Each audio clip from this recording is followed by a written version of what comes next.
Hey y'all, it's Hunter Elliott with rangehot.com. Hope everybody's doing well.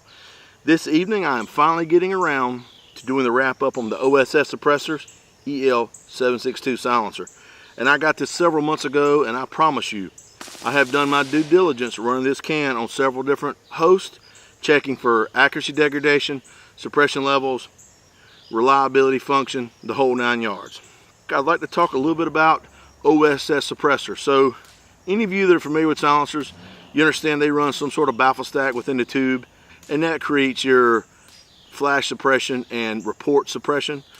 Whereas the OSS, they're running what they call the flow through technology, and that doesn't utilize baffles. Basically, it's this setup here, and the way this can works is it slows and redirects that report and muzzle blast down forward to the muzzle. I mounted this on a BPM 300 black 16-inch carbine, shot this over the sound meter.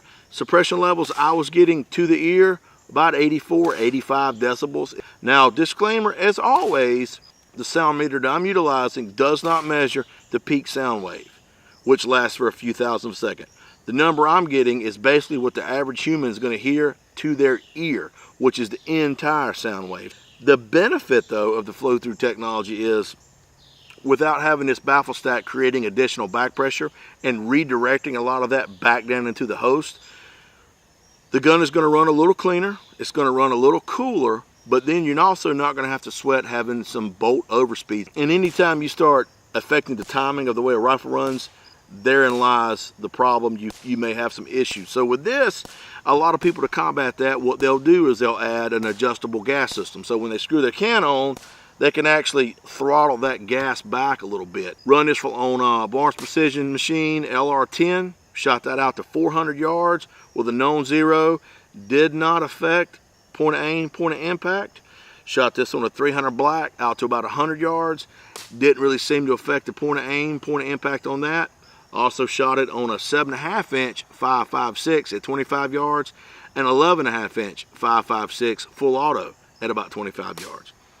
Reliability and accuracy was not affected any from what I could tell. It does come with a really effective flash hider, and being the 30 caliber can, it's good for 30 caliber and 22 caliber. They also do make a 5.56 dedicated can. After some 400 rounds through the can of 5.56, 300 black, and 308, as expected, the silencer held up well. I didn't even bother cleaning it. The way that it is designed also is when you snug it to the QD mount and you fire it, the silencer will actually tighten itself up. Not so tight that you can't get it off, and if it does get jammed up, they just send you a little tool to be able to take the thing apart. This is a whole new type of animal that I'm not really used to, and I'm still learning about it.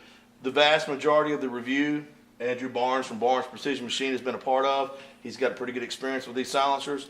And so not only have I used a lot of his rifles with the LR10 and 308, his patrolman's carbine in 300 black and a 7.5 inch SPR and 5.56. He's also shot the can a lot, and he's got right much experience with the OSS. So I wanted to kind of bring him in on the wrap up, and he could kind of give you a little bit more information than possibly I know. So Andrew, we've been running the can for a little while. You've got some experience with OSS on all these platforms. Give me a little bit of insight on what you've learned over the years with these guys, please. Well, I think everybody traditionally has seen bolt overspeed, especially the shorter you go with the barrel and the gas system, on what we would call traditional baffle stack suppressor systems. Regardless of the type of baffle stacks, the back pressure problem and bolt overspeed is an issue to the point where extraction, ejection can be problematic, and most of the time is, unless you're doing some really radical modification of buffer system to include spring and buffer weight, and possibly even port size or port size adjustment. It's a flow-through technology without returning down the gas system and down the barrel to drive the bolt carrier rearward at up to 30% increase in bolt speed for most baffle type devices, and with the OSS anywhere from 3 to 8%. So it is a proprietary design. You can see within their users manuals and their sales literature the look, but it's basically a turbine look. Do you feel like this kind of design would lend the can to maybe a little bit more longevity in life as far as compared to your traditional baffle stack type can? Sure. I mean, we had done some testing prior and a ATAC range day Vegas last year with OSS, running several of our shorty type weapons, ran them on full auto all day. We do feel like the design of the can and the reduction of back pressure contributes to the reliability of the host weapon, no matter what the manufacturer of the weapon is. I got you. So, I mean, their cans they're a little spendy. Maybe they're a little bit more expensive than your traditional baffle stack can, but you're also paying for that new technology, so to speak. That is correct, and there's some, radical manufacturing in the design, and of course, it's no secret we manufacture parts for OSS. Okay, cool. And so we do understand the internals, and we understand machining quite well at Barnes Precision. So I don't have any reservation to say that their designs are significant, their complexity is significant, and the parts are a challenge to machine. But I think also the overall result in which we're trying to achieve, and that is a more reliable weapon system suppressed, not just a suppressed weapon system. All right. Well, Andrew, I appreciate you taking the time not only to donate a tremendous amount of ammunition to the test today, but come out there and shoot the guns with us and offer your insight on this can, because you've got more experience than I do with it, and just kind of help overall with the review. I appreciate that, and I appreciate your time. Great. Had a great time. All right. That's really about it. I mean, as always, this is the video overview just to give you a pretty good idea of how the can run and how everything went.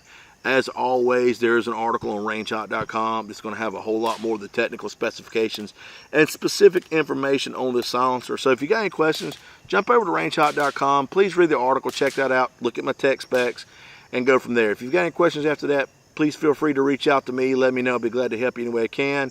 Or you can always drop a line to the good folks at OSS. Their customer service is pretty excellent, and I'm sure they'd be willing to answer any questions and help you out any way they could. If you've got any criticisms, critiques, or comments, please let me know. You can always find us on Facebook, YouTube, Instagram, Pinterest, Twitter, the whole 9 yards. We do the gamut of social media sites. So reach out to me. Let me know what you think, good and bad. I always appreciate any kind of feedback so I can continue to make the articles and videos better, so y'all will keep coming back and reading and watching. So really appreciate that. Okay, y'all, take care of yourselves and each other, and I look forward to seeing you at the range.